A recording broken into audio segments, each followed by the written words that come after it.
Happy Profit First Allocation Day. And today, as I was going through my allocations, I was just thinking about, before I started Profit First, I thought it wouldn't work for me. It was a good idea. It sounded great, but there were reasons that I thought this is never going to work in my business. And so I thought we could cover that today, why I had some strong objections and maybe almost didn't even try Profit First. In the past, I've talked about why I almost quit, but almost trying almost didn't happen either, because I was like, that sounds really great, but that won't work for me. So I figured we would cover some of my objections for using Profit First in my marketing business. Before we get into that, though, the reason it sort of comes to mind is because a couple of weeks ago, I was in New Jersey and we visited Mike Michalowicz with a group of mastermind ladies that we've put together that are in the marketing business as well. And we just push each other to build businesses we love and grow profitably together. And it's so much fun to be together. And at the same time, it can feel maddening because a lot of times we bring our business problems to the table to one another and say, here's the biggest challenge I'm working on right now. And the ladies have really good insight because sometimes you're just too close to things happening in your own business to be able to objectively see the ways that you can solve those things. And then sometimes we just don't take the time to think about it. But it's good to get outside perspective. And one of the biggest ways that I've been able to grow my business and grow it profitably is having a group of people that I'm constantly meeting and interacting with that are in my same industry, providing similar services, even if they're not exactly the same. So I would encourage everyone who has a business to find like-minded individuals that are also running a business that might be similar to yours. You can learn some best practices, what's working in their business, how you might be able to translate it into yours.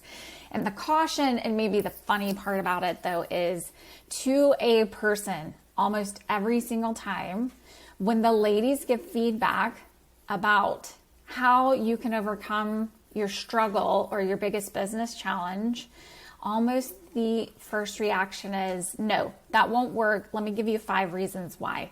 And so there are objections that we have when other people, as a business owner, when other people are trying to help you solve your problems, you almost automatically put up objections to the ways that you could possibly overcome those struggles.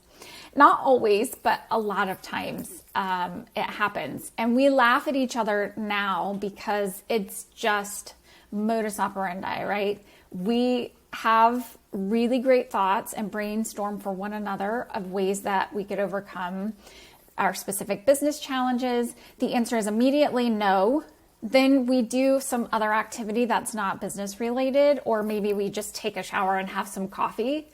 And usually within the same day or the next day, we'll come back to the group and say, I was thinking about it and you might be right.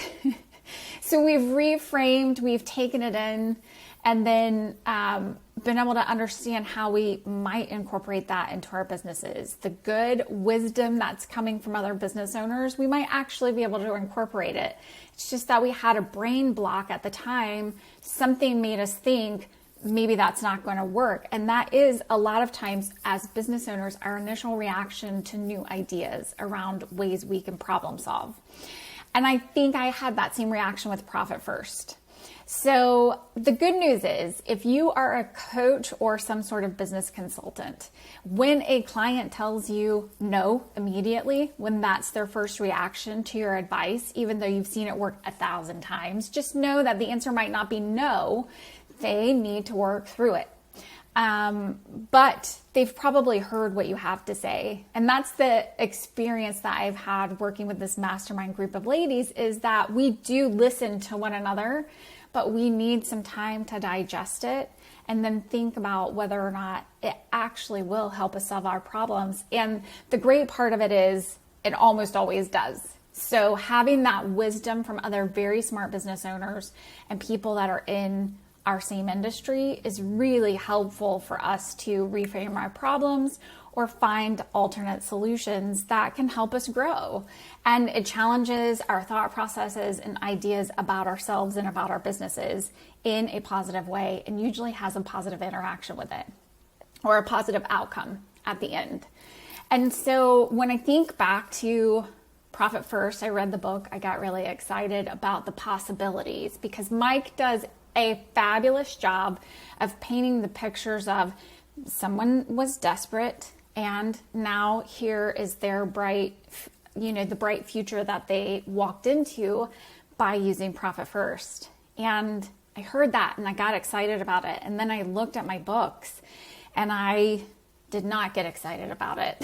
I got worried about it. I thought, okay, this isn't going to work for me. And there were a few reasons why that I figured I would cover today. And one was that I didn't even know what I was looking at with my books, but I thought even at 1%, there's no way I can take 1% out of an almost negative, sometimes negative margin that is happening in my books. Like there's no money in the bank, right? So I'm sort of running this business invoice to invoice. Some people talk about doing things paycheck to paycheck. And as a business owner, sometimes you can feel like you're operating your business invoice to invoice. And that was a place where we were and trying to make sure that we got enough money just to cover expenses. And even after I went through the whole, reducing expense process, which was a fabulous exercise, I was like, well, this is the end of how Profit First helps me because I still don't have the money to cover the necessary expenses to run this business. And I just don't know how I'm going to take that off the top and pop it into a separate bank account. Or if I do, then it's just going to have to come right back out. So that was part of my initial objection. And part of the problem was I didn't have great visibility into my books. Sometimes they weren't maintained appropriately by me. And also, even if they were, I didn't know what I was looking at, or I hadn't figured out what I was looking at yet, or tried to figure out what I was looking at. And trying to put categories together that then helped me understand okay, this is what I'm spending on operating expenses. This is what I'm spending on contractors and cost of goods sold. Here's what I'm spending on payroll. Here's what I'm spending on marketing. Here's what I'm spending on owner's pay.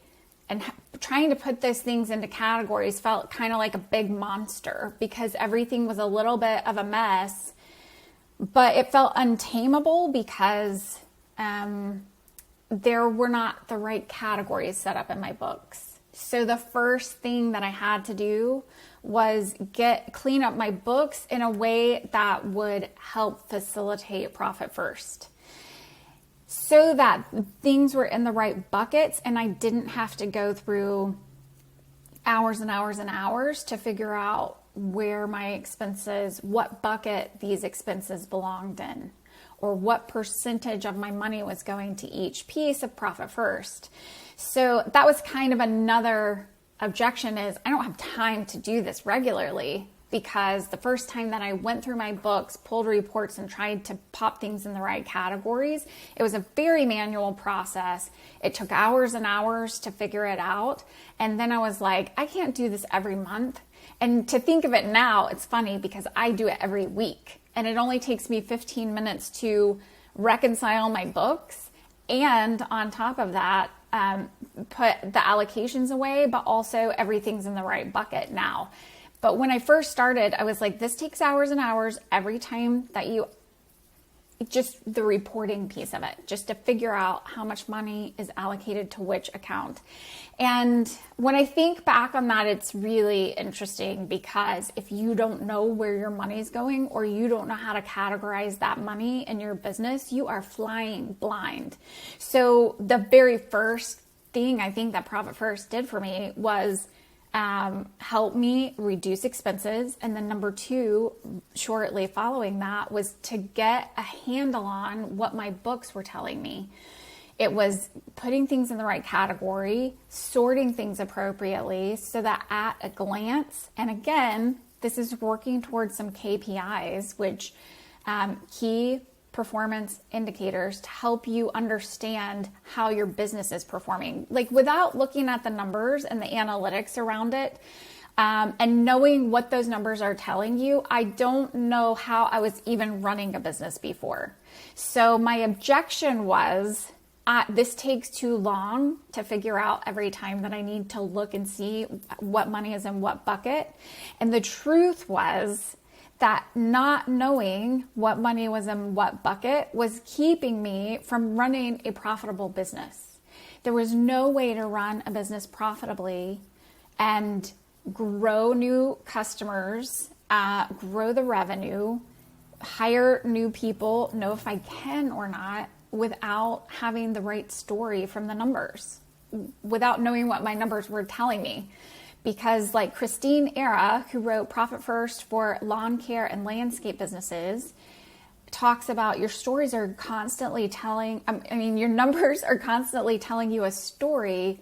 What story are you hearing from your numbers? And really, are you even listening? So I will say, my first objection was this takes too long to figure out and it seems really complicated. And even though Mike has made it super simple in his Profit First business, and the truth is I didn't even have my books in order enough to hear the story that my numbers were trying to tell me. Like if we were dying, here's why. Your numbers can actually tell you that. If your profitability is going down, they will tell you why.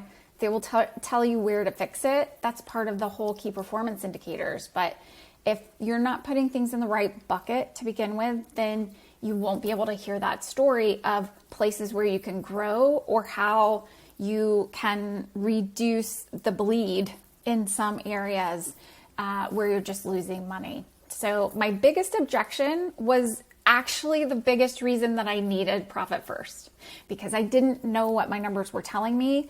And Profit First, cleaning the books up in a way to allocate things into the right bucket from a reporting perspective, helped me further understand how to grow my business the right way, where I don't have to feel stressed out all the time. There's money in the bank.